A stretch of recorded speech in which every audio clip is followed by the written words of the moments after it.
There were also examples a little earlier on that I still think are really instructive of just using the web well. I remember when The Sims launched, we built a website that let people take snapshots and tell stories, and all of a sudden the single-player game became social because of this extrinsic website that tied into people's need to use the game in a certain way. So that was simple but really powerful. Right, and that wasn't necessarily part of the gameplay. It was something like a feature you add on that allows you to do, like, put No, I mean, it was in the game. But okay. No, it was using the game's website Right. as an extension of the game. Right, and the website. So was I would call outside that part of the gameplay. Right, and that kind of brings up a bigger question that we don't have hundreds of examples of really great implementations of social functionality in traditional games. So what we want to get at is, well, should we implement social functionality in traditional games? And is it just like a tidal wave that's going to happen? Everyone's going to do it? And what should you do? What shouldn't you do? Like, what's the benefit of doing this? Obviously, we've tapped into a little bit of this, but if you could take a game that you can think of that really doesn't have any good or maybe just primitive social functionality in it, what would you do to the game using social functionality, and how would that make it better? I guess that I would suggest that what we shouldn't do is send a feed into Facebook for every time you win an achievement badge. Right. That's pretty lame. Think about what people talk about when they're playing your games that are memorable moments that they want to share with their friends. I think that that's a really great point. And it isn't the obvious stuff, It's when you fail in a funny way. It's when something happens that's totally unexpected that generates interest within your friends. So I think that the answer needs to be developed by everyone in this room who makes games. But I would encourage you not to necessarily do all of the obvious stuff. Well, I mean, I think even on your point about achievements, I agree that if you just post every achievement that the person unlocks onto a Facebook feed, that it can get very spammy and it's not very useful and interesting. But when you talk about it in a social way, where you get notified if your friend just surpassed the number of your achievements in this particular game, or it notifies you that you are now ranked third amongst your friends in Modern Warfare 2 based on your achievements, I think that you can create some interesting kind of social dynamics with that, and that's not something that I've seen most game companies do. Yeah, social high scoreboards are great. I just hope that we can do more than that. Create really interesting kind of social dynamics. Competition is a great thing, but collaboration is a really great thing too.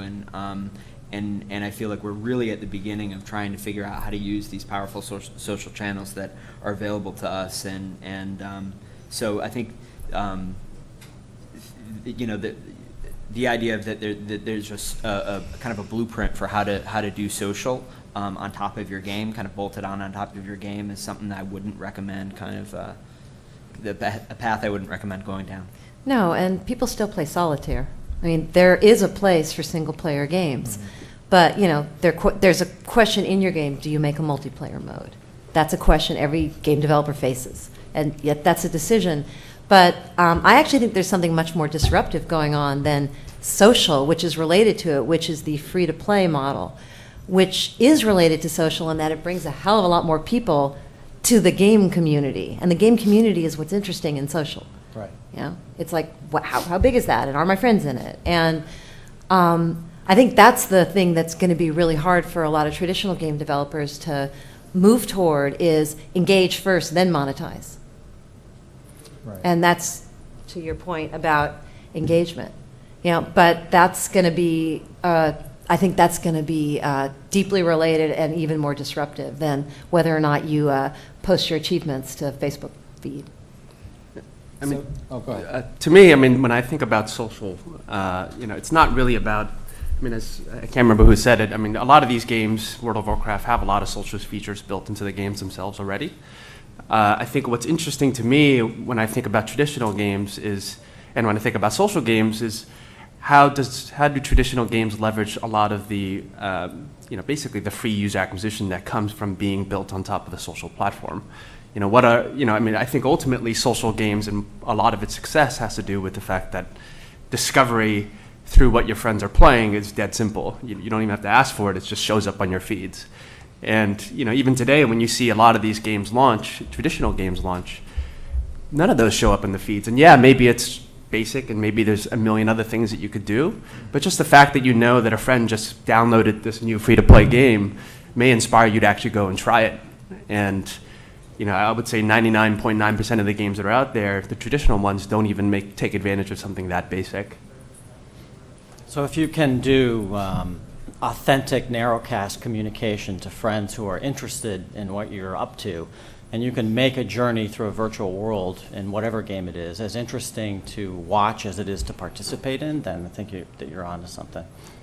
So I'm going to agree with the earlier point that there really sort of is no blueprint for what's going to work in traditional games. I mean, a lot of these features have already been in traditional games before. And I know it's a bit of a cop-out answer, but I don't think you could just take a playbook and attach it to every single traditional game, all these 10 things, and it's just going to work. I think a lot of it depends on the type of game. So, for example, with Guitar Hero, one of the things that we learned along the way was that you can break social down even into a couple different categories. There's social competitive and there's social cooperative, which I would say we didn't see at the beginning. But over time, we saw that. And what do I mean by social competitive and social cooperative? Well, a lot of gaming to us, certainly in the early days, was about social competitive. People to get together, they compete. You're playing against each other, you're dressed in a costume, you're going back and forth, and somebody gets a high score, and that's a lot of fun. The one mechanic that we saw that was really interesting was, there's this whole aspect of social cooperative that people enjoyed. Well, I'm playing lead guitar, you're playing bass, and now we're playing together. And that created a different dynamic in a game that then we continued to play off of. So I think it depends on the game, it depends on the kind of experience you're playing, and then a lot of those features, the ones that will work for those mechanics can apply.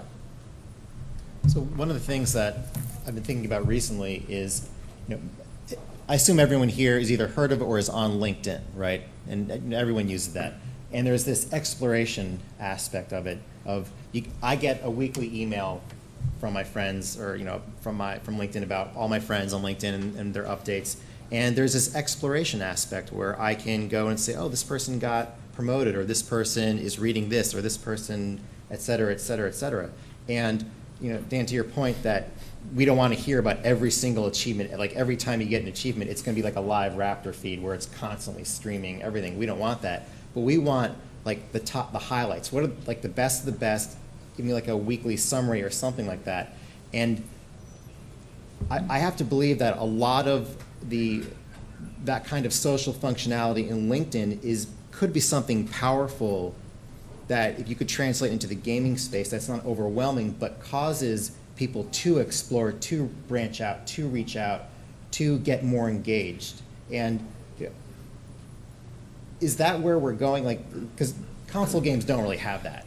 Yeah, I guess the point that I was trying to make with it is there are lots of game makers and lots of players of games, and they're all spitting information into everyone's feed, and everyone is kind of getting lots of messages from all of the media that their friends are interacting with now. They're getting lots of these kind of, passive social recommendations to try things out. How do you get your message to stand out? And I feel like, for me, it's about thinking about how do I recommend a game to a friend. I don't recommend games to my friends that are just like, hey, I got to level 20 in whatever game, because it's just kind of a standard thing that happens in a lot of games. I recommend and I talk to my friends about games when something really weird happens, and it may be something awful, it may be something hilarious, it may be something that's a completely deviant kind of way of playing the game, but those are the things that I sit down and talk to my friends about. And so I think that when you're thinking about how many of these messages are out there, you need to really think about like what are the things that my players are going to be remembering and talking to their friends about if they were sitting next to one another.